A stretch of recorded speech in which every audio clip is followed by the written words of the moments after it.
Hello, আসসালামু আলাইকুম রহমতুল্লাহি ওবারাকাতুহু। আমি এইচ.এম. আবু ওবায়দা, সহকারী অধ্যাপক, রাষ্ট্রবিজ্ঞান বিভাগ, কর্ণফুলী এ.জে চৌধুরী ডিগ্রি কলেজ। স্বাগতম উচ্চ মাধ্যমিক শ্রেণীর শিক্ষার্থীরা।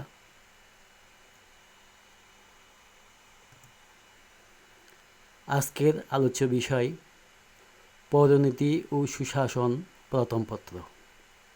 প্রথম অধ্যায় থেকে আমরা আলোচনা শুরু করব। শিকনফল হচ্ছে এই অধ্যায়ে আমরা পৌরনীতি ও সুশাসনের ধারণা, পৌরনীতি ও সুশাসনের ক্রমবিকাশ, এটা পাঠের প্রয়োজনীয়তা, পৌরনীতি ও সুশাসনের সাথে অন্যান্য সামাজিক বিজ্ঞানের সম্পর্ক ইত্যাদি বিষয়ে জানতে পারব। প্রথমে আসি, পৌরনীতি ও সুশাসনের ইংরেজি হল সিভিক্স অ্যান্ড গুড গভর্নেন্স। আমি আবার বলছি, পৌরনীতি ও সুশাসনের ইংরেজি হল civics and good governance. Civics শব্দটি ল্যাটিন শব্দ সিভিস এবং সিভিটাস হতে এসেছে। সিভিস শব্দের অর্থ নাগরিক এবং সিভিটাস শব্দের অর্থ নগররাষ্ট্র। সুতরাং শাব্দিক অর্থে নগররাষ্ট্র এবং নগররাষ্ট্রে নাগরিক সম্পর্কিত আলোচনার নামই হচ্ছে পৌরনীতি ও সুশাসন। পৌরনীতি ও সুশাসন সামাজিক বিজ্ঞানের একটি শাখা। প্রাচীন গ্রিসে নগররাষ্ট্রের ধারণা থেকে পৌরনীতি ধারণার সূত্রপাত হয়। উৎপত্তিগত অর্থে নগর ও নগরবাসী সম্পর্কিত রীতিনীতি ও কার্যাবলী নিয়ে জ্ঞানের যেই শাখা গড়ে উঠেছে তাহাই পৌরনীতি ও সুশাসন।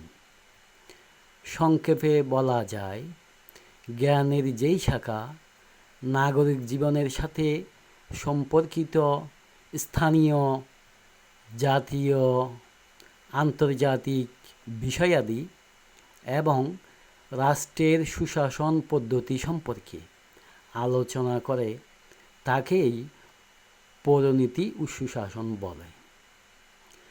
প্রাচীন গ্রিসে অ্যাথেন্স, স্পার্টা, রোডস ইত্যাদি ছিল এক একটি নগররাষ্ট্র।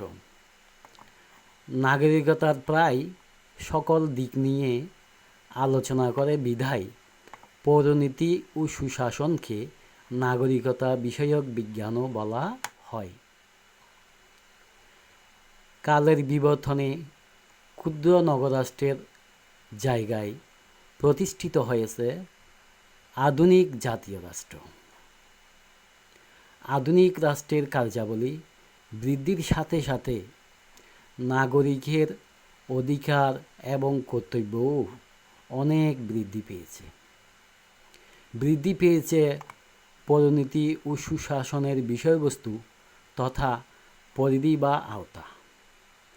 বৃদ্ধি পেয়েছে পৌরনীতি ও সুশাসন পাঠের প্রয়োজনীয়তা বা উপকারিতা। এতক্ষণ আমরা পৌরনীতির ধারণা এবং উৎপত্তি সম্পর্কে আলোচনা করলাম। এবার শুরু করছি পৌরনীতি ও সুশাসনের বিষয়বস্তু তথা পরিধি বা আওতা নিয়ে। পৌরনীতি ও সুশাসনের বিষয়বস্তু তথা পরিধি আওতা অনেক বেশি। আমরা সিরিয়াল নাম্বার দিয়ে পয়েন্টগুলো আলোচনা করব। 1 নম্বরে আসি, নাগরিকতা ও সমাজ জীবন পৌরনীতির অন্যতম আলোচ্য বিষয়। যারা রাষ্ট্রের নাগরিক নয়, একটি রাষ্ট্রে নাগরিকতা লাভের উপায়সমূহ, নাগরিকের কি কি গুণাবলী থাকা দরকার, নাগরিকত্ব লাভের উপায়সমূহ, একজন নাগরিক সমাজ জীবনে কি কি অধিকার ভোগ করতে পারে, একই সাথে অধিকার ভোগ করার সাথে সাথে তার কি কি দায়িত্ব বা কর্তব্য রয়েছে সেই সম্পর্কেও পৌরনীতির অন্যতম আলোচ্য বিষয়। এগুলো সব পৌরনীতির অন্যতম পাঠ্য বিষয় এবং পৌরনীতিতে এ ব্যাপারে বিস্তারিত আলোচনা করা হয়। 2 নাম্বার, মৌলিক রাষ্ট্রীয় প্রতিষ্ঠান সম্পর্কে আলোচনা পৌরনীতির আওতাভুক্ত। মৌলিক রাষ্ট্রীয় প্রতিষ্ঠান কোনগুলো? যেমন পরিবার, সমাজ, রাষ্ট্র, এগুলো হচ্ছে মৌলিক রাষ্ট্রীয় প্রতিষ্ঠান। এগুলো কিভাবে পরিচালিত হয়, এগুলো কিভাবে উদ্ভব হয়েছে, এই সম্পর্কে পৌরনীতিতে বিস্তারিত আলোচনা করা হয়। এগুলো পৌরনীতির অন্যতম আলোচ্য বিষয়। 3 নাম্বার, এটা আইন বিভাগ নিয়ে আলোচনা করে। পৌরনীতি ও সুশাসন আইন বিভাগ নিয়ে আলোচনা করে। যেমন একটি রাষ্ট্রের আইনসভা কী কী কাজ করে থাকে, আইনসভার ক্ষমতা কীরকম, আইনসভায় কারা নির্বাচিত হবেন, কারা আইনসভার সদস্য হতে পারবেন না, এগুলো সব পৌরনীতির অন্যতম আলোচ্য বিষয়। 4 নাম্বার, এটা শাসন বিভাগ নিয়ে আলোচনা করে। পৌরনীতি শাসন বিভাগ নিয়ে আলোচনা করে। যেমন শাসন বিভাগ কারা পরিচালনা করবেন, শাসন বিভাগ কিভাবে পরিচালিত হবে, শাসন বিভাগকে কারা নিয়ন্ত্রণ করে, বর্তমানে শাসন বিভাগের ক্ষমতা বৃদ্ধি পাচ্ছে, অন্যদিকে আইন বিভাগের ক্ষমতা কমে যাচ্ছে কেন, এসব পৌরনীতিতে আলোচনা করা হয়। এগুলো পৌরনীতির আওতা বা পরিধির অন্তর্গত। এটা বিচার বিভাগ নিয়েও আলোচনা করে থাকে। যেমন বাংলাদেশের সর্বোচ্চ আদালত কি, আদালতের কাজ কি, আদালত কয়ভাবে বিভক্ত, আদালতের বিচারকরা কিভাবে নিয়োগপ্রাপ্ত হন, আদালত কিভাবে বিচার কার্য সম্পাদন করে, এগুলো পৌরনীতির আওতাভুক্ত। রাজনৈতিক প্রতিষ্ঠানসমূহ নিয়ে আলোচনা করে। পৌরনীতি রাজনৈতিক প্রতিষ্ঠানসমূহ যেমন রাজনৈতিক দল, নির্বাচন কমিশন, এগুলো নিয়ে আলোচনা করে। কিভাবে নির্বাচন কমিশন গঠন হয়, কিভাবে রাজনৈতিক দল গঠন হয়, রাজনৈতিক দলের কার্যাবলী কী, নির্বাচন কমিশনের কার্যাবলী কী, এগুলো সব পৌরনীতির বিষয়বস্তুর অন্তর্গত। 7 নাম্বার, আঞ্চলিক সংগঠন নিয়ে আলোচনা করে। পৌরনীতির আরেকটি গুরুত্বপূর্ণ আলোচ্যসূচি হল আঞ্চলিক সংগঠন নিয়ে আলোচনা। পৌরনীতিতে বিভিন্ন আঞ্চলিক সংগঠন যেমন সার্ক, আসিয়ান, সাপটা, ইউরোপিয়ান ইউনিয়ন, কমনওয়েলথ, এগুলোর কিভাবে গঠন করা হয়, এগুলোর কার্যাবলী কী, এসব পরিনীতিতে আলোচনা করা হয়। 8 নাম্বার, আন্তর্জাতিক সংগঠনের গঠন ও কার্যাবলী পরিনীতির আলোচ্য বিষয়। আন্তর্জাতিক সংগঠন কোনগুলো? যেমন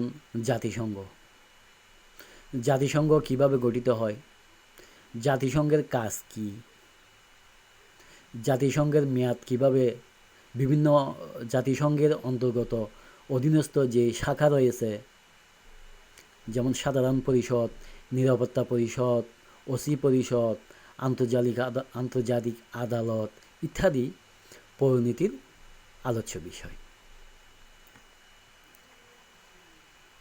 9 নাম্বার, এটা সুশাসন নিয়ে আলোচনা করে। আধুনিক রাষ্ট্র, জাতীয় রাষ্ট্র, জনসংখ্যা যেমন বেশি, রাষ্ট্রের কার্যক্রম আগের চেয়ে অনেক বেশি।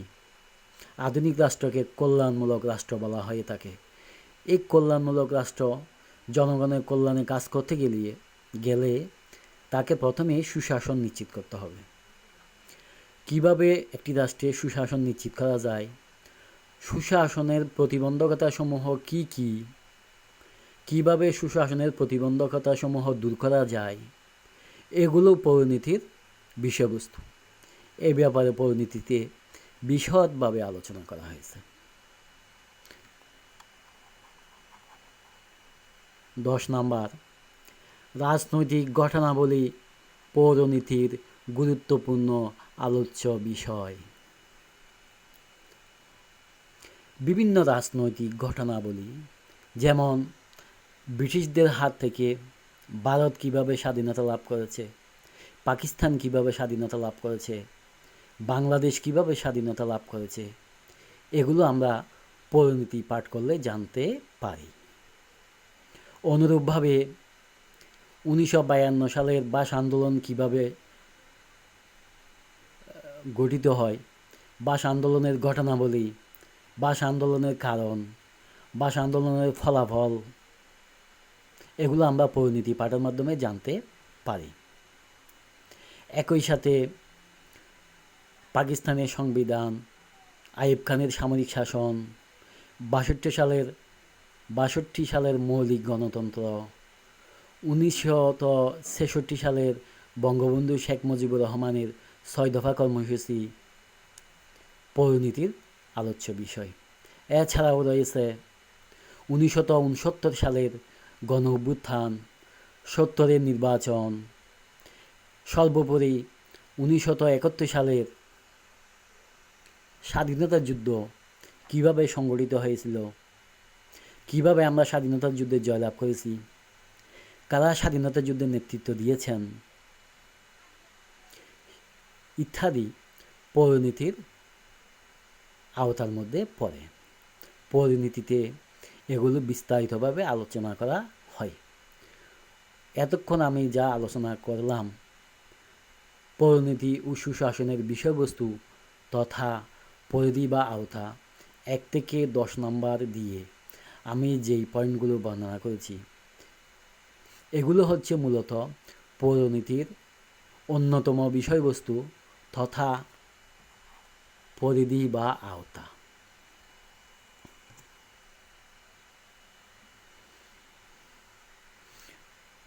নোট: পৌরনীতি ও সুশাসনের বিষয়বস্তু তথা পরিধি বা আওতা সম্পর্কিত আলোচনা ভালো করে পড়তে হবে এবং মনে রাখতে হবে এগুলো। আমরা যদি এতক্ষণ ধরে যে আলোচনাগুলো করলাম, পৌরনীতি কাহাকে বলে, পৌরনীতির সংজ্ঞা, উৎপত্তি, পৌরনীতির বিষয়বস্তু, এগুলো যদি আমরা বেশি বেশি পড়ি এবং মনে রাখি, তাহলে আমরা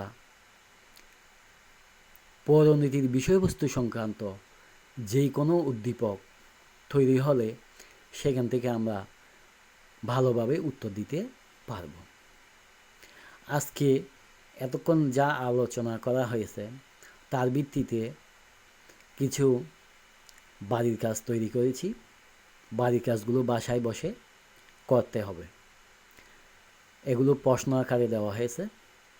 ক নাম্বার, সিভিক্স শব্দটি কোথা হতে এসেছে?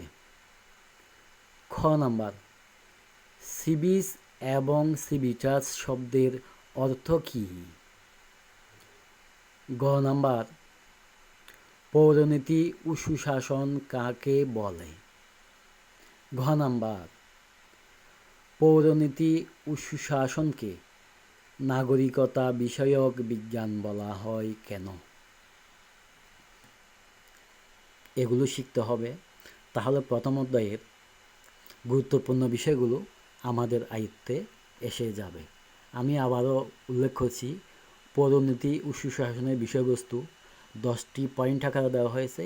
এগুলো খাতায় লিখতে হবে, লিখে ভালো করে মনে রাখতে হবে, তবেই কামিয়াব হওয়া যাবে। আজকে এতটুক। পরবর্তী লেসন নিয়ে ইনশাল্লাহ আবার দেখা হবে। সবাই সুস্থ থেকো, বাসা থেকে বের হওয়ার সময় মাস্ক পরো। ধন্যবাদ। আল্লাহ হাফেজ।